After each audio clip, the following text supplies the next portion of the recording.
My name is Olivia Parker. I'm 32 years old, and I work as a financial consultant now.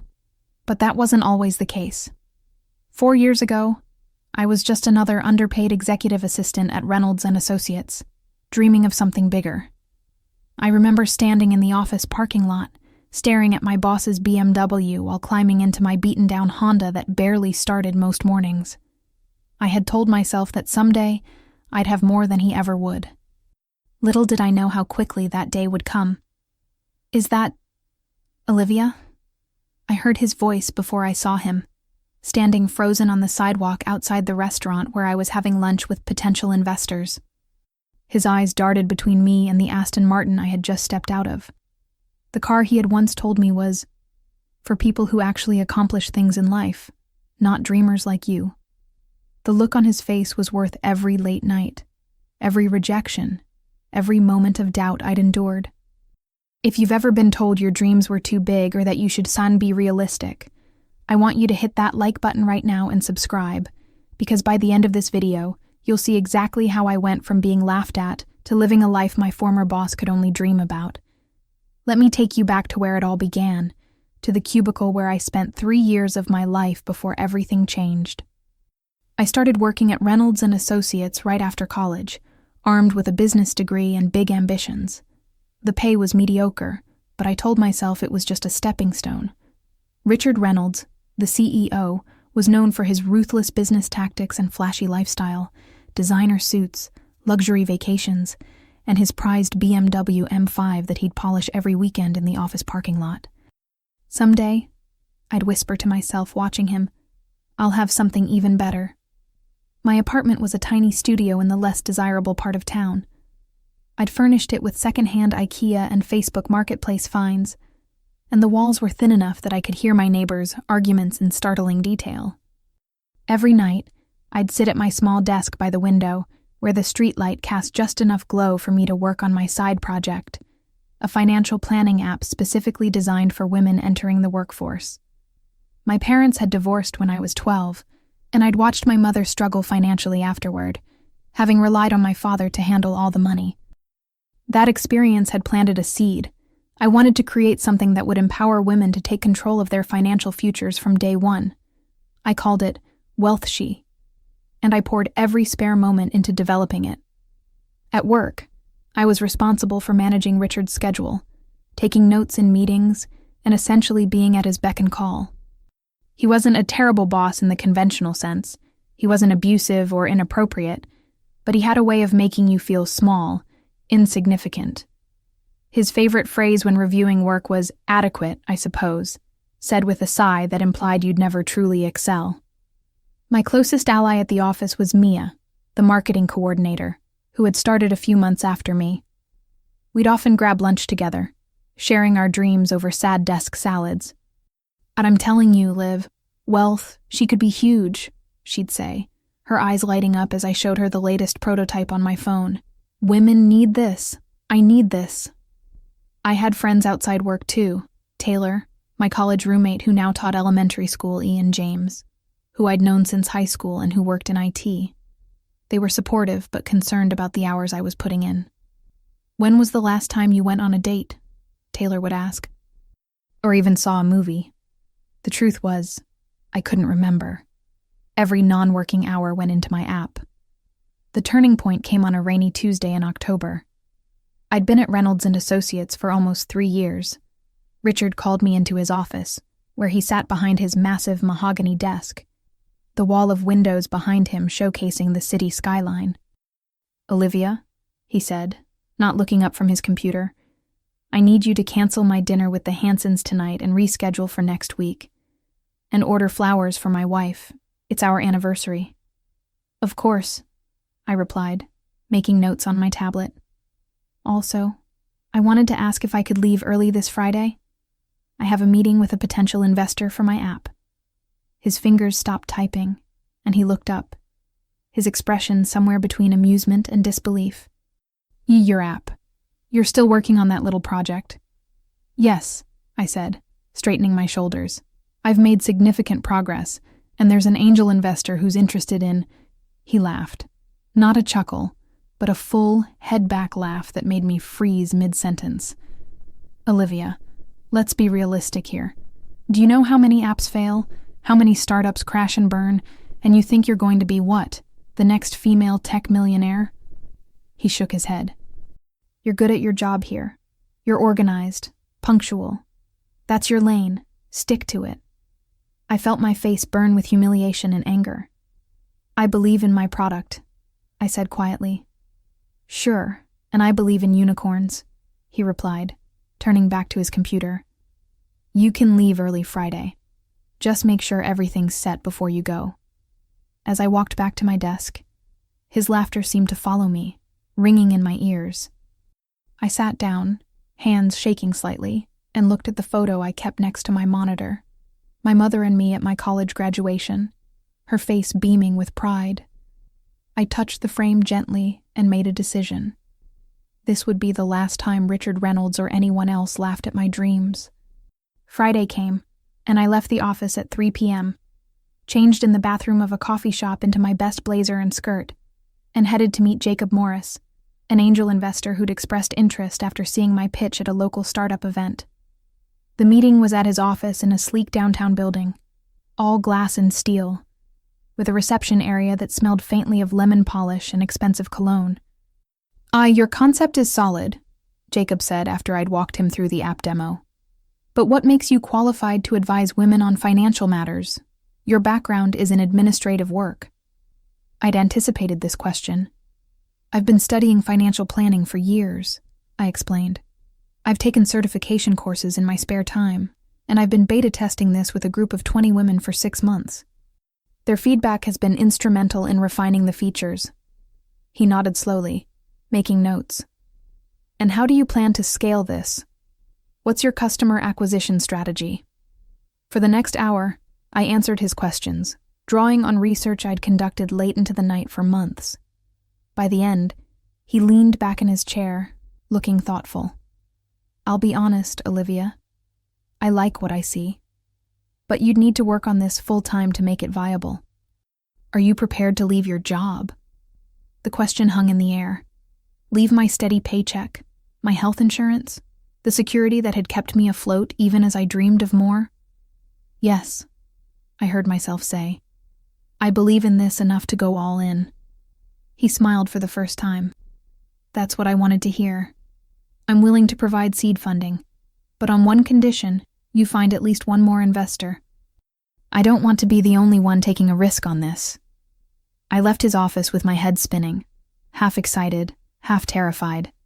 I had one investor potentially on board, but I needed another, and I needed to be prepared to quit my job. I called Mia immediately. He's interested, I practically shouted when she answered. I knew it, she squealed. We have to celebrate. Dinner, tonight, no excuses.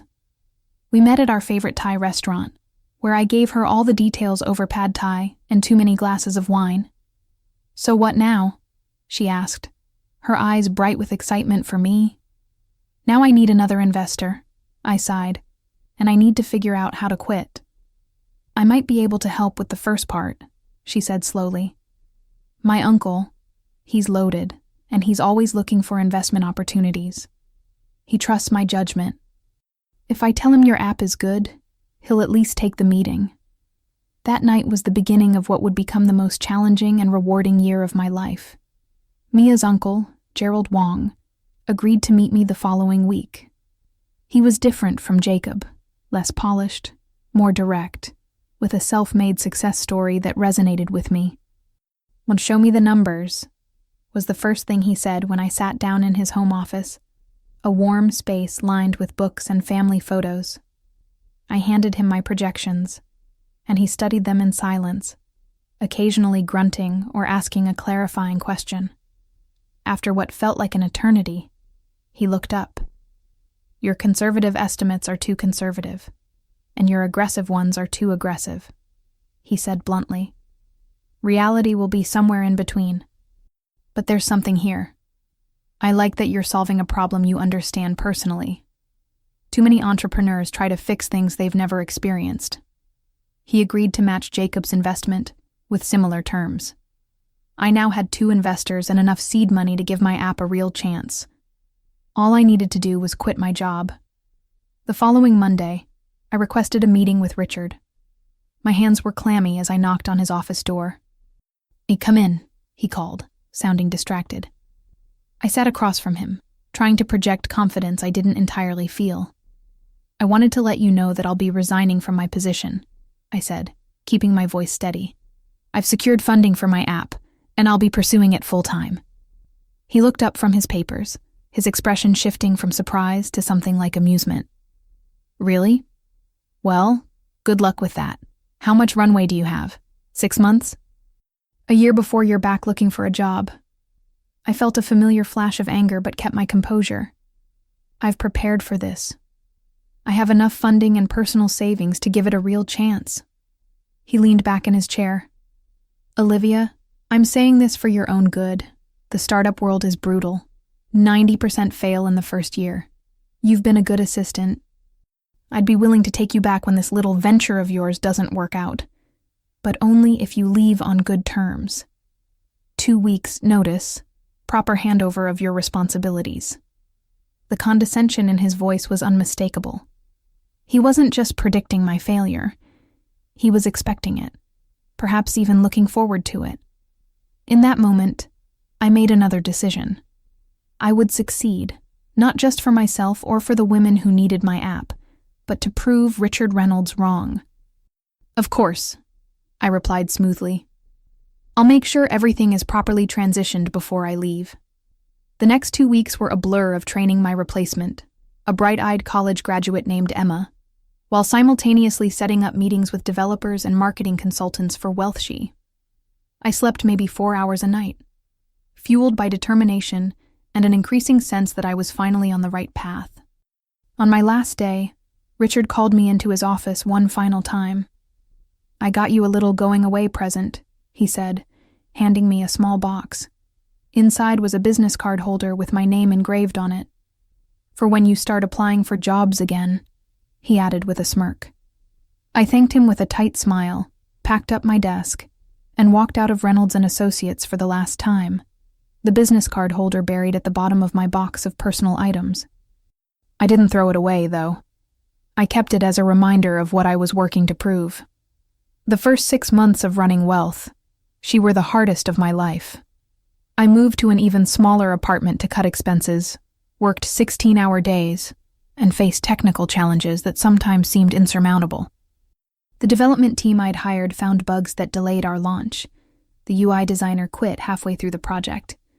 And one morning I woke up to discover that a similar app had just received major funding from a well-known venture capital firm. I sat on my bed that morning, surrounded by takeout containers and unwashed laundry, staring at the news article on my laptop. For a moment, just a moment, I heard Richard's voice in my head. "I told you so." I allowed myself exactly 5 minutes to panic. Then I called Mia. "We need to differentiate more clearly," she said after listening to my fears. "Their app is targeting all women. Yours is specifically for entry-level professionals. That's your niche. Double down on it." She was right, of course. I refocused, adjusted our marketing strategy, and pushed forward. We finally launched WealthShe 8 months after I'd left Reynolds & Associates, with a waitlist of over 2,000 women, thanks to targeted Instagram campaigns and partnerships with women's professional organizations that Mia had helped me secure. The launch wasn't perfect. We had server issues the first day, and some users reported confusion about certain features, but we addressed each problem quickly. By the end of the first week, we had positive reviews flooding in and new signups exceeding our projections. 3 months after launch, Jacob arranged a meeting with a venture capital firm interested in our Series A funding round. The meeting was at an upscale restaurant downtown, coincidentally, just 2 blocks from Reynolds & Associates. As I walked past my old building, I glimpsed Richard through the lobby windows, talking animatedly to someone. He didn't see me, and I kept walking, realizing that for the first time in months, I hadn't thought about him or his dismissal of my dreams at all. The VC meeting went well, better than well. They were impressed by our user acquisition rates and the passionate feedback from our customers. Women are telling their friends about this app, the lead investor said. That's organic growth you can't buy. They offered terms that exceeded what I'd hoped for, allowing us to expand our team and develop new features. I hired Mia as our chief marketing officer the next day. Are you sure? She asked when I called with the offer. It's your company. Live your dream. A dream is better when you share it with people who believed in it from the start, I told her. With Mia on board, our marketing reached new levels of effectiveness. We were featured in Forbes' YAS Apps to Watch and won a Regional Tech Innovation Award. A year after leaving Reynolds & Associates, Wealth, she had 20 employees and offices in a converted warehouse space with exposed brick walls and huge windows. I'd moved to a comfortable one-bedroom apartment in a good neighborhood and had even started dating again. Nothing serious, but it was nice to remember there was life outside work. One evening, as I was leaving a client meeting, my phone rang with an unknown number. Is this Olivia Parker? A woman's voice asked when I answered. Yes, who's this? My name is Diana Reynolds. I believe you used to work for my husband, Richard. I nearly dropped my phone in surprise. Yes, I did. Is everything okay? Not really, she sighed. Reynolds & Associates is struggling. Richard made some poor investment decisions, and now he's looking for new clients desperately. I saw your app featured in Business Insider and recognized your name. I downloaded it, and it's helped me understand our finances better. I realized Richard hasn't been honest with me about our situation. I wasn't sure how to respond. Part of me felt vindicated hearing that Richard was struggling, but another part felt uncomfortable about his wife reaching out to me. I am sorry to hear that, I said carefully. I'm glad the app has been helpful for you. I'm calling because I want to invest, she said, surprising me again. I have my own money, an inheritance from my grandmother that Richard doesn't control. I believe in what you're doing, and frankly, I could use a good investment right now. The irony wasn't lost on me. Richard's wife wanting to invest in the very app he'd laughed at. After consulting with my legal team, I agreed to meet with Diana. She turned out to be sharp, insightful, and genuinely enthusiastic about Wealthshe's mission.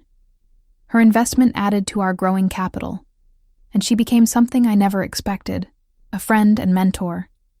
It was around this time that I decided to upgrade my car. My old Honda had finally given up the ghost, and with the company doing well and a recent bonus I'd paid myself, I could afford something nicer. I'd always loved Aston Martins, not because they were flashy, but because they represented elegant engineering to me. The DB11 I test drove felt like a reward for all the hard work, all the doubt I'd pushed through. When I drove it off the lot, I felt a strange mixture of pride and imposter syndrome. Was I being frivolous? Should I have invested the money back into the company? But then I remembered something my mother had said when I called to tell her about our Series A funding. Don't forget to celebrate the milestones, Olivia. You've earned this.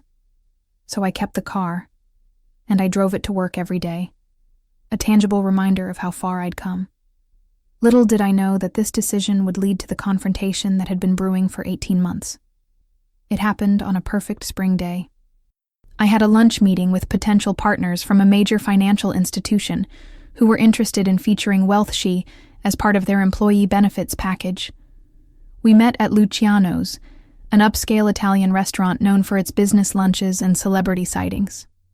I arrived early, parking my Aston Martin at the curb right in front of the restaurant, a spot that had miraculously been empty. The maitre d' recognized me, a surreal experience I still wasn't used to, and showed me to our table, where I reviewed my presentation while waiting for my guests. They arrived shortly after D, and the meeting was going exceptionally well. We were just discussing implementation timelines when I noticed a commotion at the entrance. I glanced up and felt a jolt of recognition. Richard Reynolds was standing at the host stand, apparently arguing about a reservation. He hadn't seen me yet, focused as he was on trying to impress whoever he was meeting. I turned my attention back to my clients, determined not to let his presence distract me. We wrapped up our discussion with a handshake agreement to move forward, and as they left, I stayed behind to finish my coffee and make some notes. That's when it happened. I stood up, gathered my things, and walked toward the exit. Through the large front windows, I could see my car parked outside, gleaming in the sunlight. As I pushed open the door, I nearly collided with Richard, who was standing on the sidewalk, apparently waiting for his own vehicle from the valet. His eyes widened in recognition. "Olivia, is that you?" "Hello, Richard," I said, keeping my voice neutral. "Nice to see you." He was already looking past me, his gaze fixed on the Aston Martin at the curb. "Is that yours?" he asked, his voice strained. "Yes," I replied simply, fishing the keys from my purse. "But how? I mean, what are you?" he stammered, looking between me and the car as if trying to solve a complex equation. I could have walked away then. I could have simply nodded politely and left. But something made me stay. Not a desire for revenge, exactly, but a need for closure, for acknowledgement. "Wealth, she is doing very well," I said calmly. We just closed our Series A funding round at a valuation of $12 million. That little project you laughed at. It turns out quite a few people needed exactly what I was building. His face went through a series of expressions. Disbelief, then calculation, then something that looked almost like regret. "I may have underestimated the potential," he admitted reluctantly. "You always were organized." That was it. I'd built a successful company from scratch, secured millions in funding, helped thousands of women take control of their finances, and his assessment was that I was organized. I was more than just organized, Richard. I was ambitious, innovative, and determined. You didn't see those qualities because you weren't looking for them. You saw what you expected to see, just an assistant. A car pulled up behind mine. A sleek town car with a driver. "That's my ride," Richard said, looking relieved at the interruption. "I have a meeting with potential clients. Things have been challenging at the firm lately." "So I've heard," I replied. "Diana invested in wealth. Did you know? She's been a tremendous asset to our advisory board." His face flushed with anger and embarrassment. "Diana? My Diana? Your wife has excellent business instincts," I said. "She recognized a good opportunity when she saw it." The driver of the town car honked lightly, and Richard took a step toward it, then hesitated. "If you ever wanted to bring your business to Reynolds and Associates, we could offer very competitive terms." I almost laughed at the irony. "I appreciate the offer, but we're happy with our current financial partners." I pressed the button on my key fob, and the Aston Martin's lights blinked in response. "It was good seeing you, Richard." As I walked to my car, I could feel his eyes on me, watching as I slid into the driver's seat of a vehicle he'd once told me was for people who actually accomplish things in life. I started the engine, its purr sending a satisfying vibration through the steering wheel. Through the windshield, I saw Richard still standing there, his expression a mixture of regret and realization. I didn't peel away dramatically or rev the engine for effect. I simply put the car in gear and drove away smoothly, leaving behind not just Richard Reynolds, but also the part of me that had ever needed his approval or feared his judgment. In the 2 years that followed that encounter, Wealth grew beyond what even my most optimistic projections had predicted. We expanded internationally, developed a premium subscription model that offered personalized financial coaching, and launched a foundation that provided financial literacy programs to high schools and community colleges. I occasionally heard updates about Richard through Diana, who had become a close friend and valuable advisor. Reynolds and Associates continued to struggle, losing major clients to larger firms with more innovative approaches. Richard had been forced to downsize, moving to smaller offices and letting go of several key employees. The BMW, Diana mentioned with a wry smile, had been sold to help cover expenses. My own life transformed in ways I hadn't anticipated. I was invited to speak at conferences, featured in business magazines, and approached by publishers interested in a book about my journey. The small team that had started in my tiny apartment had grown to over 70 employees across 3 offices.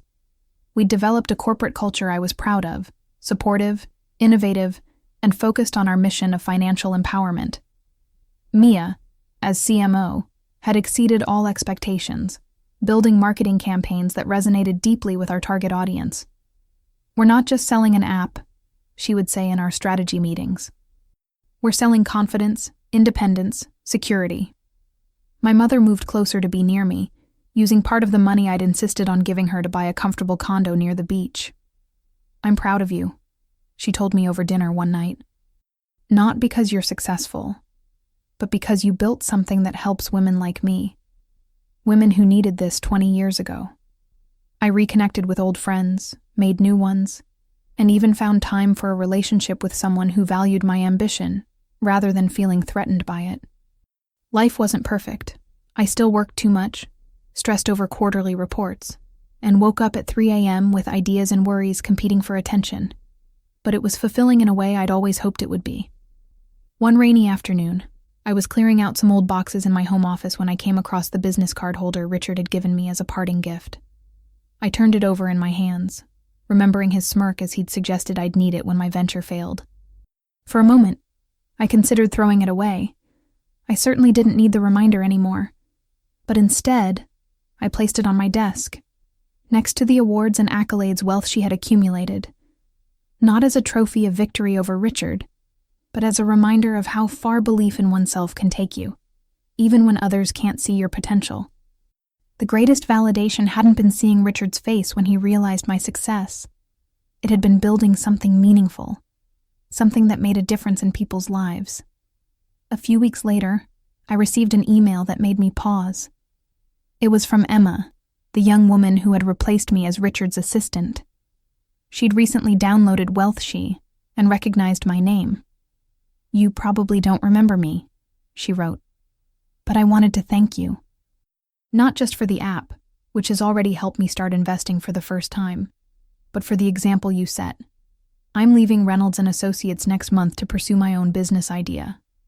Mr. Reynolds laughed when I told him, but this time, I laughed too. "Your story showed me what's possible when you believe in yourself more than you believe in other people's limitations." I wrote back immediately, offering to meet for coffee and hear about her business idea. As I pressed send, I thought about the chain reaction that can happen when one person refuses to accept the boundaries others try to place around their dreams. That evening, I drove my Aston Martin to a charity gala supporting women entrepreneurs. As I handed my keys to the valet, I caught a glimpse of my reflection in the car's window, confident, purposeful, at peace with both my journey and my destination.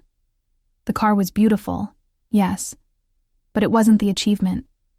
It was merely a symbol of what happens when you refuse to let someone else's laughter drown out the sound of your own determination. Looking back on that day outside Luciano's, I realize now that the most important thing wasn't that Richard saw me with the car he couldn't afford. It was that I no longer needed him to see me at all.